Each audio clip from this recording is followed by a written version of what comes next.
journée. On a préparé 3 maquettes en fait sur l'énergie durable. Donc moi je me suis fourni, j'ai fait ça avec des élèves de 4e puisque c'est dans notre programme.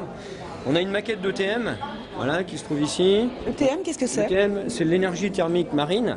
Donc le principe en fait c'est d'avoir une eau à 28 degrés, un différentiel de température en allant chercher une profondeur à 1000 mètres entre 28 et 3 degrés. Et avec tout simplement de l'azote, par compression et décompression en fait du gaz, on fait tourner une turbine qui crée de l'électricité.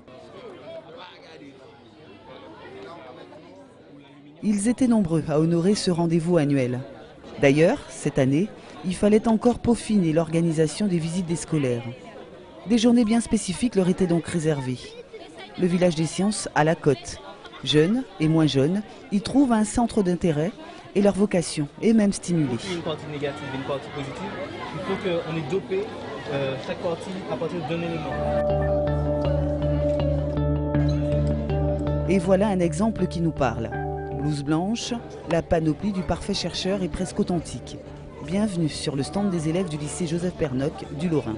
Un établissement qui affiche des résultats spectaculaires et qui chaque année gagne en notoriété. On présente l'extraction de l'ADN dans les fruits.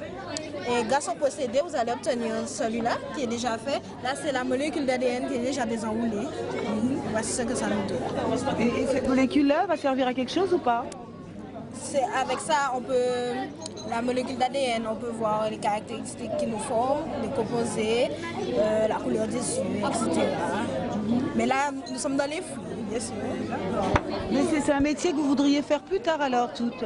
Avec un bac STL, on peut faire beaucoup de choses. Ça dépend, c'est très varié. Soit on peut travailler en laboratoire, en industrie, en pharmaceutique, etc. Mettre la science à la portée de tous, c'est la finalité de cette fête initiée par le ministère de l'Enseignement supérieur et de la Recherche. Ici, elle est organisée par le Carbet des sciences. Trop souvent rangées dans les sections d'élite, les activités dites scientifiques peuvent quelquefois en effrayer certains. Gérer l'eau. Par rapport à il y a 20 ans ou 30 ans, vous pensez que le taux de diabète a augmenté?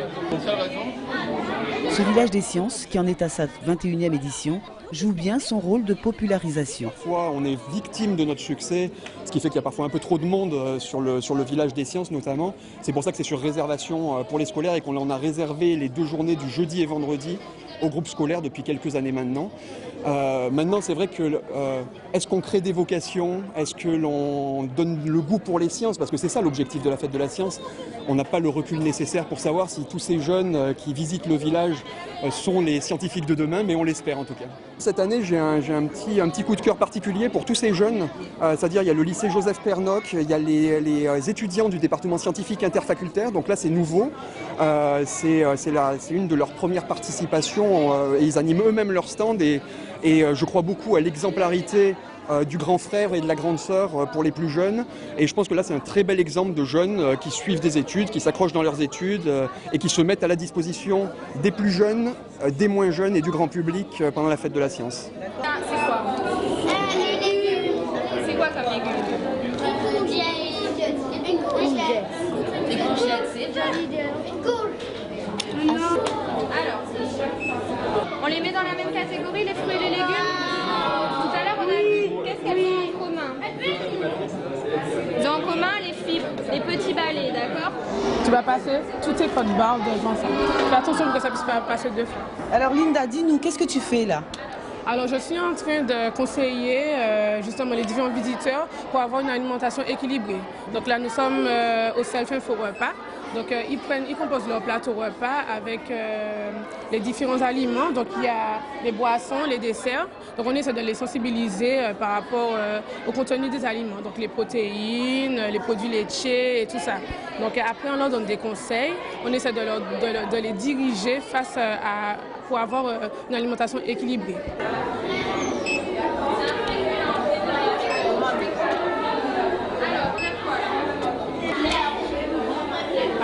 Alors ton résultat est à 498. Il manque un peu, mais c'est quelque chose que tu peux rattraper le matin ou le soir.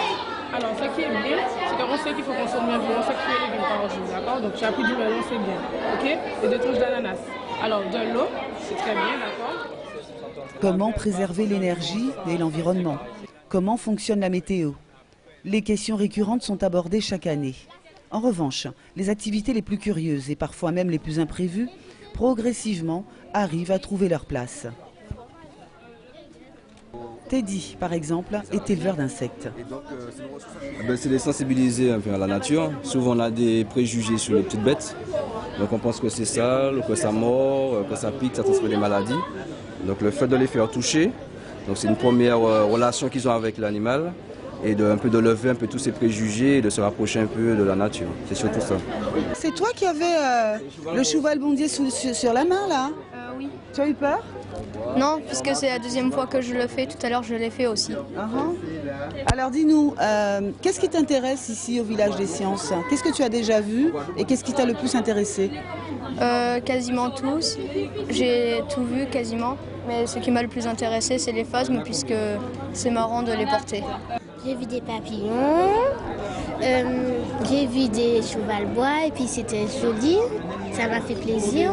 Moi j'ai vu des chevals-bois, j'ai vu des bonbons, des petites bêtes et puis des guêpes et puis j'ai vu des chevals-bois et puis ça faisait un petit peu de guillis.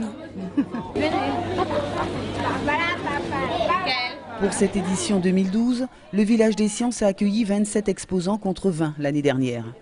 Le Carbet des Sciences poursuit sa mission de démocratisation. Des expositions, des émissions de télévision et des sorties scientifiques, pédagogiques et ludiques sont organisées tout au long de l'année.